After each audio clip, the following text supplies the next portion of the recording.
वन्दे नन्दव्रजस्त्रीणां पादरेणुमभीक्ष्णचर व्यासामरिगरोद्गीतं पुनादिभुवनत्रयं हरे रामेदि कृष्णेदि नामसङ्कीर्तनं सदा लोकक्षेमाय कुर्वन्तं प्रेमिकं सद्गुरुं भजे। जय बोलो प्रेमिकेंद्र सद्गुरुनाथ महाराज की जय। सर्व संतनों की जय। ராதேஷ்ணா சகீஸ், இன்றைய தினம் நாம் பருக்கா தேவியினுடைய சரித்திரம் பார்க்க இருக்கிறோம். பருக்கா தேவி ஒரு விலை மாது, அவர் வேசி. ஆனால் அவர் ஊருக்கு ஒதுக்குப்புறத்தில் தான் அவள் இருந்தாள். யாரோடையும் ரொம்ப பேச மாட்டா, ஒண்ணுமே பண்ண மாட்டா. அவ பாட்டுக்கு அவ உண்டு, அவ வேலை உண்டுன்னு இருப்பா. ஆனா ரொம்ப அழகி, கிருஷ்ண பக்தி செய்வா. அவளுக்கு கிருஷ்ணனா ரொம்ப பிரியம் உண்டு. இவளுக்கு நிறைய வீடு வாசல், நிறைய தோட்டம், அப்புறமா நிறைய பூமி எல்லாமே உண்டு இவளுக்கு. இவ பிறவியிலேயே பணக்காரி தான். இவ அம்மா ஒரு வேசி, அதனால இவளும் வேசி ஆயிட்டா. இப்படி போயிட்டே இருக்கு. இவளுக்கும் ஒரு வயசு 50 வயசு ஆயிடுறது. இருந்தாலும் இவ இந்த தொழிலை விடலை, இந்த தொழில் பண்ணிட்டு தான் இருக்கா. ஒரு நாளைக்கு என்ன ஆகுது, அவ வெளியில போயிட்டு வரா, கடத்தருவுக்கு போயிட்டு வரா. இவளுடைய வீட்டுக்கு பின்னாடி பெரிய தோட்டம். அந்த தோட்டத்துக்கு என்ட்ரன்ஸும் இவளோட வீட்டுக்குள்ள போய் போகணும்னு அவசியம் இல்லை. அதுக்கு என்ட்ரன்ஸ் அது பார்க் மாதிரி, அந்த ரொம்ப அழகா வச்சுருப்பா அந்த தோட்டத்தை. ஒரு நாள் இவ வீட்டில் இல்லை, கதவு பூட்டி இருக்கு. அந்த வழியா சாது சந்துக்கள், ராமானந்தாச்சார் அவரோட சந்துக்களும் வந்துருக்கா. ஒரு 6-7 பேர் சேர்ந்து வந்துருக்கா. ரொம்ப நேரம் வெயிலில் நடந்து வந்ததுனால ஒரு 4-5 மணி இருக்கும். சரி, கொஞ்ச நேரம் களைப்பாறலாம், வெயில் தாழ்ந்துருக்குன்னு இந்த தோட்டத்தை பார்த்துட்டு அங்கே உட்காரத்துக்கெல்லாம் கூட வசதிகள் இருக்கும். இந்த சிமெண்ட் பெஞ்சு மாதிரிலாம் போட்டு வச்சுருப்பா. அதனால் அந்த தோட்டத்தை பார்த்த உடனே சரி, கொஞ்ச நாள் இங்கே விஸ்ராந்தி எடுத்துக்கலாம் அப்படின்னு அவள் அந்த தோட்டத்துக்குள்ளே அவள் விஸ்ராந்தி எடுத்துட்டுருக்கா.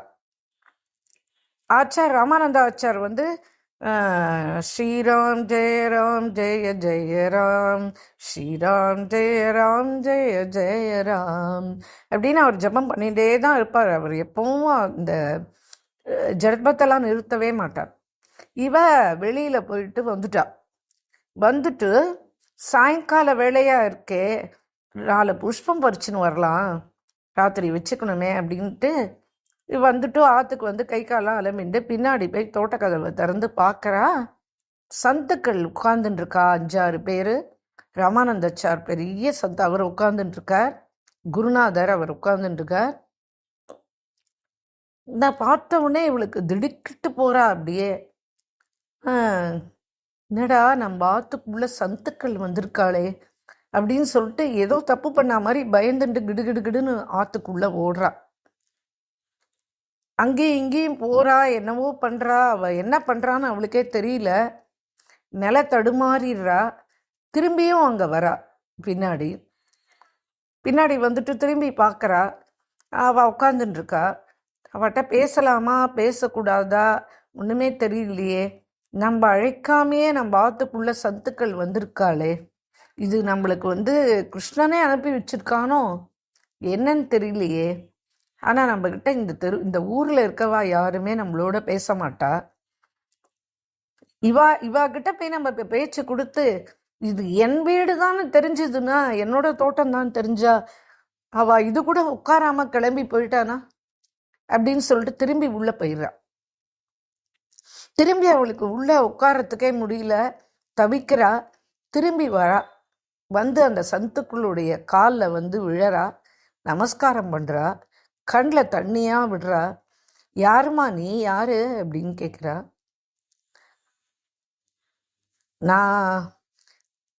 நான் யாருன்னு சொல்லணுமா அப்படின்னு கேட்குறா. அம்மா, நீங்கள் யாராக இருந்தாலும் நீ சொல்லு, எங்களுக்கு அதை பற்றி ஒன்றுமே கிடையாது. நாங்கள் இன்றைக்கி ஒரு ஊரில் இருப்போம், நாளைக்கு ஒரு ஊரில் இருப்போம். ஏன் நீ அதுக்காக மனசு ஏதோ ஏதோ மனசுக்குள்ளே நீ தடுமாறுறன்றது மட்டும் ரொம்ப நானா தெரியறது. ஏன் எங்களை பார்த்து நீ இப்படி பயப்படணும்? ஏன் இப்படி உனக்கு வேர்வையாக ஊத்துறது? ஏன் என்ன ஆச்சு? என்ன யார் நீ? எங்களுக்கு ஒன்றும் புரியல உன்னை பார்த்தா அப்படின்னு சொல்லி கேட்ட உடனே அவ சொல்கிறா, இந்த தோட்டத்துக்கும் இந்த தோட்டம் இந்த வீடு எல்லாம் என்னை சேர்ந்தது தான். நீங்கள் இங்கே வந்து சந்துக்கள் வந்து யாருமே என்னை மதிக்க மாட்டா இந்த ஊரில். ஆனால் நீங்கள் வந்து என் வீட்டுக்கு வந்தது என்னுடைய பெரிய பாக்கியமாக கருதுகிறேன். நான் இப்போ என்ன பண்ணணுன்றது தான் எனக்கு புரியல. நான் என்ன செய்யணும் உங்களுக்கு? நான் ஏதாவது உங்களுக்கு பண்ண கடமைப்பட்டிருக்கேன், காத்துருக்கேன், சொல்லுங்கோ அப்படின்னு சொல்ல உடனே அவளாம் சொல்கிறா, இல்லைம்மா இன்னைக்கு நாங்கள் எல்லாத்தையும் முடிச்சிட்டு தான் வந்திருக்கோம், எங்களுக்கு எதுவுமே வேண்டாம், ஜலம்தான் வேணும், அதுதான் இங்கே இருக்கே, நாங்கள் அந்த ஜலத்தை குடிச்சுக்கிறோம், நீ அதுக்காக நீ ஒன்றும் சிரமப்பட வேண்டியதில்லை அப்படின்னு சொல்லிடா. அப்படி சொல்லிட்டு இருக்கும்போதே அவள் சிஷ்யா போய் ஒரு மண்பானை வச்சுருப்பா இல்லையா, அவள் அந்த மண்பானையில் ஜலம் பிடிச்சுன்னு வந்து குருநாதர் எதிர்க்க வச்சுட்டா. அவள் வந்து திரும்பியும் உள்ளே போயிடுறா. உள்ளே போயிட்டு அவள் யாருன்றத சொல்லவே இல்லை. ஏதாவது சாப்பிடுங்க அப்படி சொல்லி அவள் அப்போ அதை யாருன்றத சொல்லிக்கல. திரும்பி உள்ளே வந்துடுறா. உள்ளே வந்துட்டு அவளுக்கு இருப்பே கொள்ளலை, அழுகையாக வருது. அவளுக்குன்னு யாருமே கிடையாது, அவள் தனிதானே. அவள் என்ன பண்ணணும்னே தெரியல. திரும்பியும் ஓடுறா தோட்டத்து பக்கம். ஓடி போய் அவகிட்ட நிற்கிறா. அவள் எதிர்க்க போய் நிற்கிறா. திரும்பியும் உள்ளே ஓடி வரா. சரி, நம்ம ஏதாவது அவளுக்கு கொடுத்து தான் ஆகணும். அவள் வந்து இந்த சங்கம் மாதிரி இருக்கா போல இருக்கு. இவளுக்கு பணங்காசுக்கெல்லாம் என்ன பண்ணுவா? நம்மக்கிட்ட என்னவோ ஏராளமான பொண்ணு மணி எல்லாம் நிறைய இருக்குது, தனம். இதை நம்ம வச்சுன்னு என்ன பண்ண போகிறோம்? இனிமேல் நம்மளுக்கு வாரிசும் கிடையாது, ஒன்றும் கிடையாது, ஆட்டம் அப்படின்னு சொல்லிட்டு ஒரு தட்டு எடுக்கிறா, ஒரு பெரிய வெள்ளி தட்டு. அந்த தட்டில் நிறைய பொன்மணி நகைகள் எல்லாத்தையும் வச்சு, பணம் காசு எல்லாம் வச்சு அவள் எதிர்க்க எடுத்துன்னு வரா. எடுத்துன்னு வந்தவுடனே ராமானந்தாச்சாரோ என்னமோ ஜபத்தில் இருக்கார், அவர் கண்ணே முழிக்கலை. இவர் வந்து இந்த சிஷ்யர்கள் தான் என்ன பண்ணுறா, என்னம்மா அப்படின்னு கேட்குறா. உடனே அவள் சொல்கிறா, என்னால் உங்களுக்கு இன்னுமே கொடுக்க முடியல, நீங்களும் எதுவும் நான் பண்ணாலும் ஏற்றுக்க போகிறது கிடையாது, நீங்கள் என்னவோ எல்லாம் முடிச்சுட்டு வந்துட்டேன்னு சொல்கிறேன், அதனால் நான் வந்து நான் இவ்வளோ தனம் வச்சுன்னு இருக்கேன், இது எல்லாத்தையும் வச்சு நான் என்ன பண்ண போகிறேன், அதனால் நீங்கள் வந்து இது எல்லாத்தையும் உங்களுக்குன்னா உங்களுக்கு எத்தனையோ இடத்துக்கு போகிறேன் வரேன், உங்கள் சங்கத்தில் நிறைய பேர் இருப்பா, உங்களுக்கு இது உபயோகப்படுமே தனம், அதனால தான் கொடுக்குறேன் அப்படின்னு சொல்லிட்டு சொல்கிறான். சொன்னோடனே, அம்மம்மா நாங்கள் இந்த மாதிரிலாம் யார்கிட்டையும் எதுவும் ஏற்றுக்க மாட்டோமா, நீ இப்படிலாம் எங்களுக்கு கொடுக்கணும்னு நினைக்காத அப்படின்னு அவள் பேசின்னு இருக்கும்போதே ராமானந்தாச்சார் கண்ணை முழிச்சிட்டா. என்ன அப்படின்னு கண்ணிலேயே கேட்குறாரு சிஷ்யால. கேட்ட உடனே அவள் வந்து இந்த மாதிரி அந்த தட்டில் வந்து இவ்வளோ நகை பணம் காசு நட்டு இந்த எல்லாம் முகராக்கள் எல்லாம் வச்சுருக்கா. இவள் வந்து நம்மளே எடுத்துக்க சொல்கிறா. இதை நான் வந்து சொன்னேன், இல்லை நாங்கள் அதெல்லாம் ஏற்றுக்க மாட்டோம்னு சொல்லிட்டேன். ராமானந்தாச்சார் அவளை பக்கத்தில் இங்கே வாமான்னு கூப்பிட்றார். வந்தா நமஸ்காரம் பண்ணா, கையை கட்டின்னு ஓரமாக ஒதுங்கி நிற்கிறா. உடனே அவர் கேட்குறார், அம்மா நீ யாரு? உன் பேர் என்ன? நீ யாரு? என்ன என்ன பண்ணின்னு இருக்க சொல்லு அப்படின்னு கேட்குறார். உடனே அவர் சொல்கிறா, என் பேர் பர்கா, நான் வந்து இந்த சொல்லவே எனக்கு கஷ்டமாக இருக்குது, வேசி தொழில் தான் பண்ணின்னு இருக்கேன் நான் அப்படின்னு சொல்கிறேன்.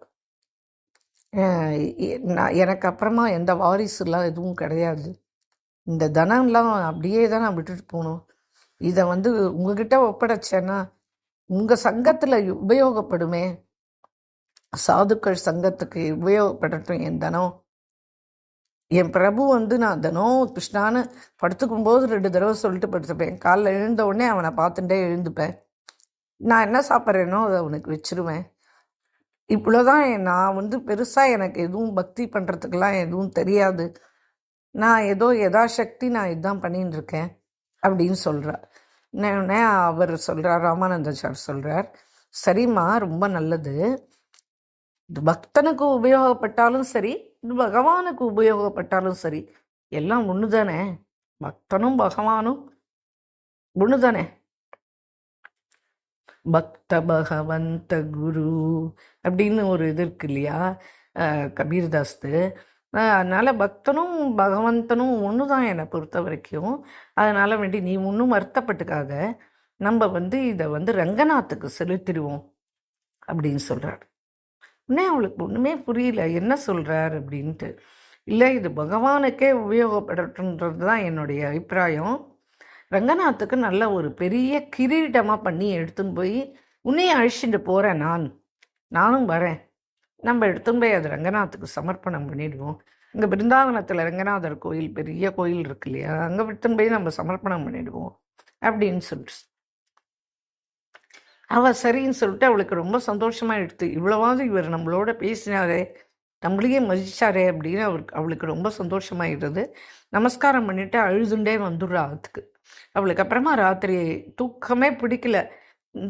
ஜென்மாவை கிருதார்த்தம் பண்ணணும் அப்படின்னு சொல்லிட்டு அவனே என்கிட்ட சாதுக்களை என் வீட்டுக்கு அனுப்பிச்சிருக்கான்.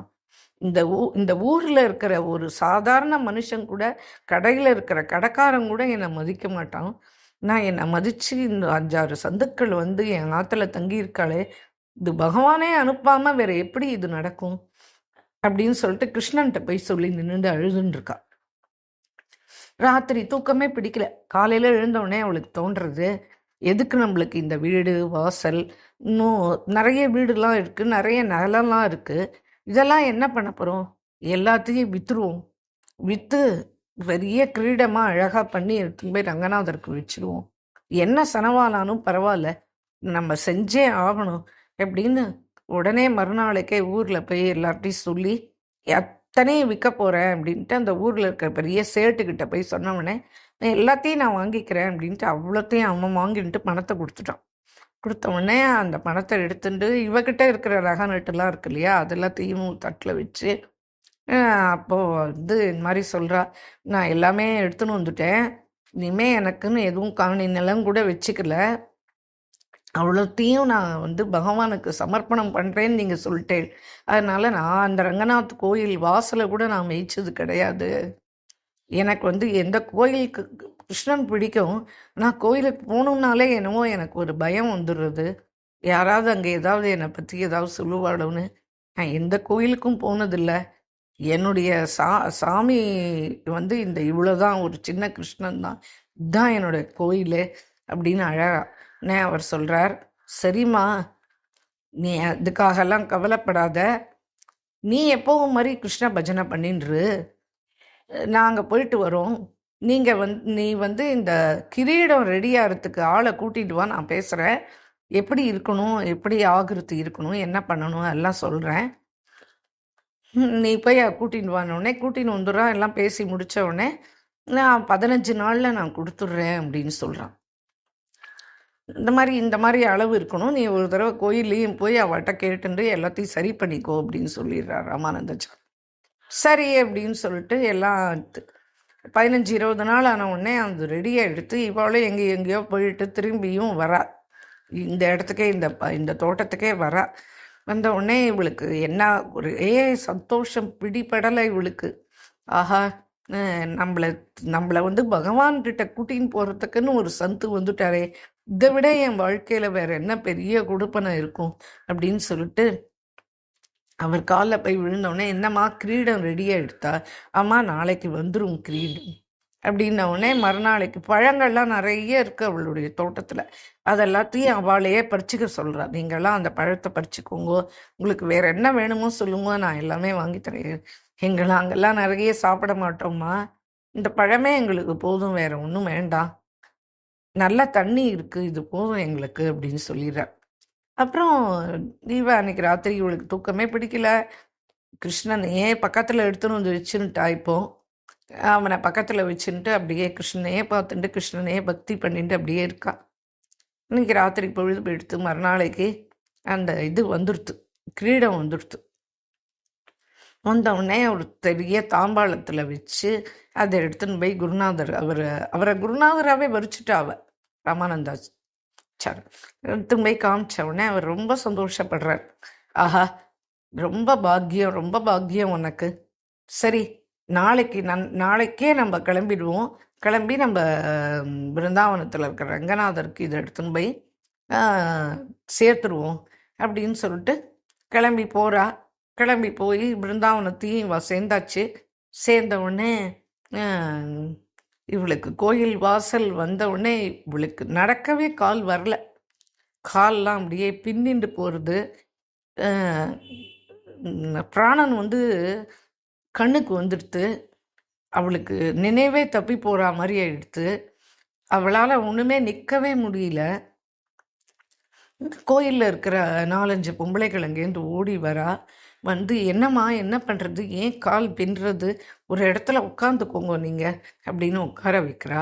அப்படியே கண்லேருந்து தாரையாக தண்ணி வடியிறது, கால்லாம் பின்னிக்கிறது, கையெல்லாம் படன்னு 2 கையும் சேர்த்து வச்சுன்னு இருக்கா.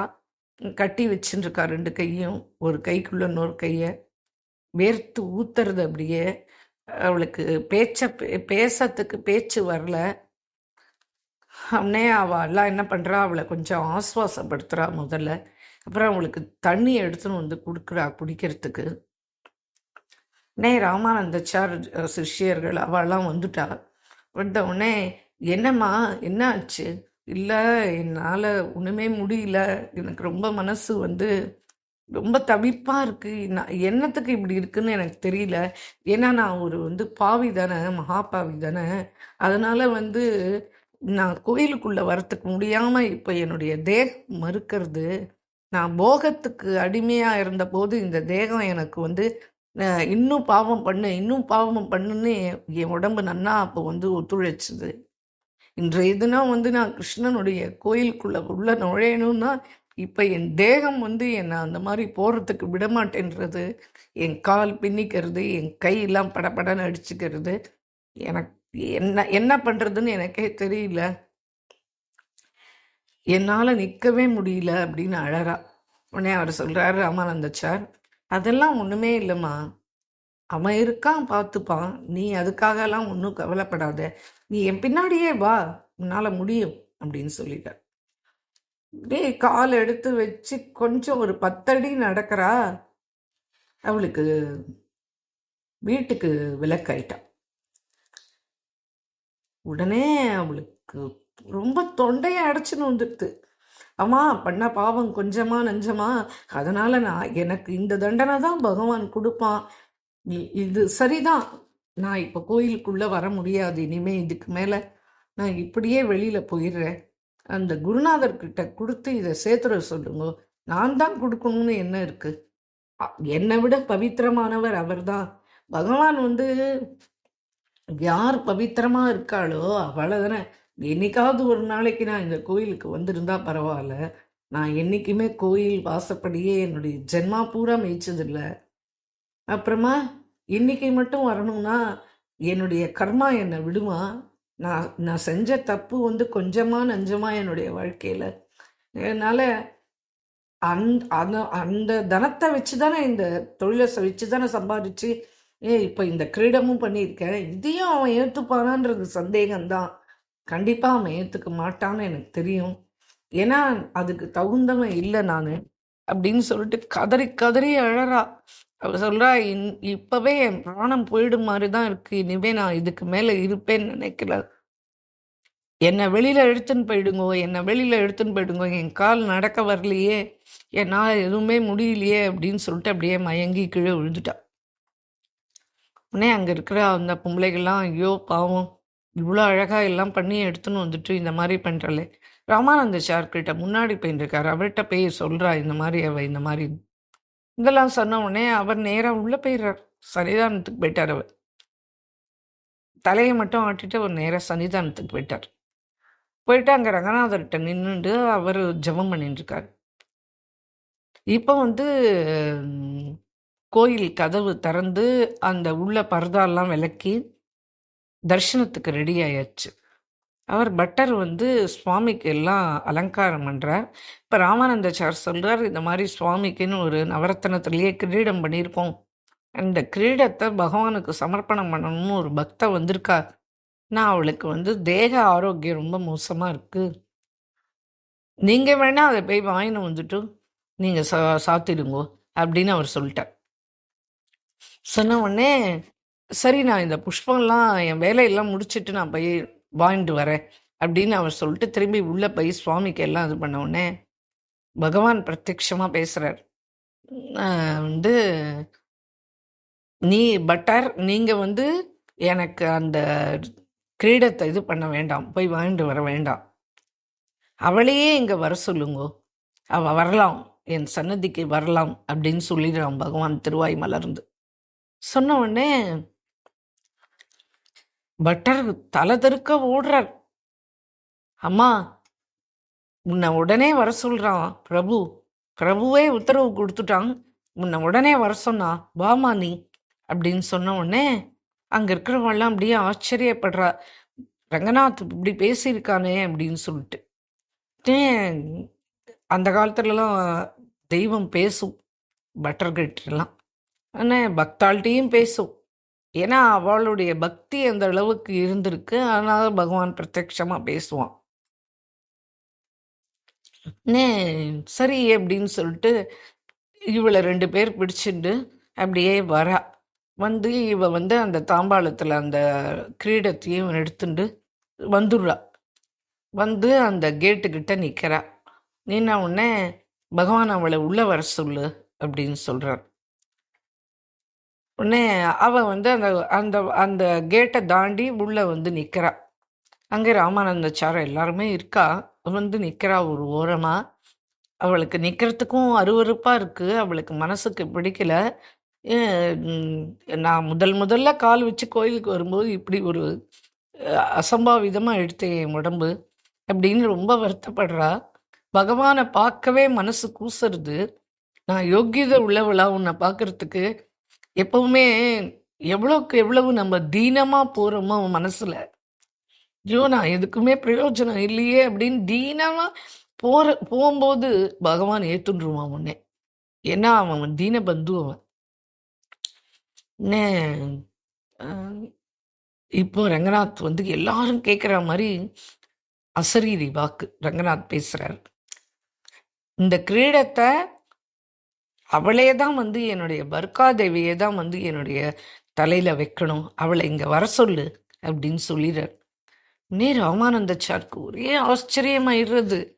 உடனே ராமானந்தாச்சார் வந்து நான் வந்து அதாவது அதுக்கு தான் ஒரு ஒரு தகுந்த குருநாதர் நம்மளுக்கு கிடைச்சிட்டானா சுயமாகவே நம்ம ஏற்படுத்திக்கிறத விட அப்படி எதர்ச்சியாக கிடைக்கிறது தான் ரொம்ப அதிர்ஷ்டம் கூட.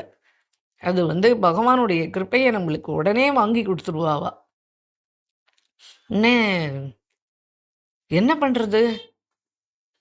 ராமானந்தாச்சார் சொல்கிற, அம்மா நீ போமா, உன்னை அவன் வர சொல்லிட்டான் உள்ள ரங்கநாத்ஜி, நீ நேரம் உள்ளே போ அப்படின்னு சொன்னோம்னே அவளுக்கு கால்லாம் பின்னுறது. அங்கே இருக்கிற அந்த சகோதரிகள்கிட்ட சொல்கிற, நீங்கள் கொஞ்சம் கூட வாங்குலேன். இல்லைல்ல, அவள்லாம் கர்ப்பகிரகத்துக்குள்ளே வர முடியாது, உன்னை தான் கூப்பிட்ருக்கான் நீ போ அப்படின்னு சொன்ன உடனே தடுமாறிண்டு கண்ணில் நீர் மல்கிறது. அவளுக்கு பார்வையும் சரியா தெரியல, இந்த கண்ணீரால் அவளுக்கு என்ன பண்ணுமோன்னு தெரியல. நேரம் உள்ள போயிடுறா. பிரபு, நான் இவ்வளோ அதமனுக்கு அதமன், நீச்சனுக்கு நீச்சன், நான் என்னென்ன தப்புலாம் என் வாழ்க்கையில செய்யக்கூடாதோ எல்லாத்தையும் பண்ணியிருக்கேன்.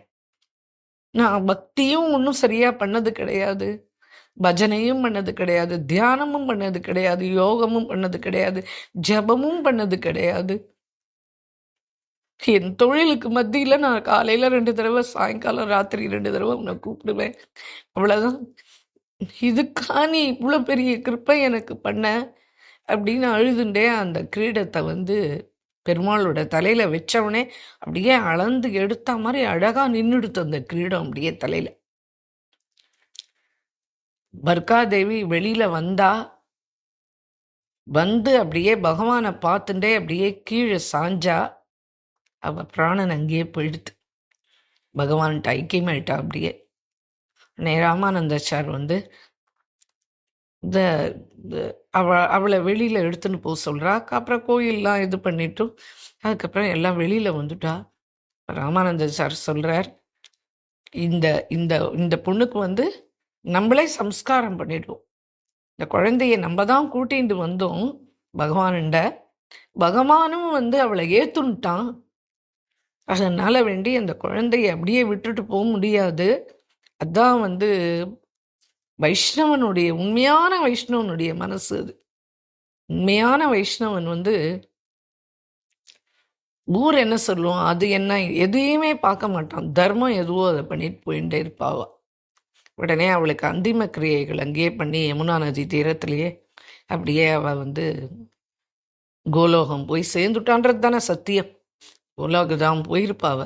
ஏன்னா சாக்ஷாத் ரங்கநாதரே அந்த இதை எடுத்துட்டார். அதே தான் அவளுடைய கடைசி மூச்சு.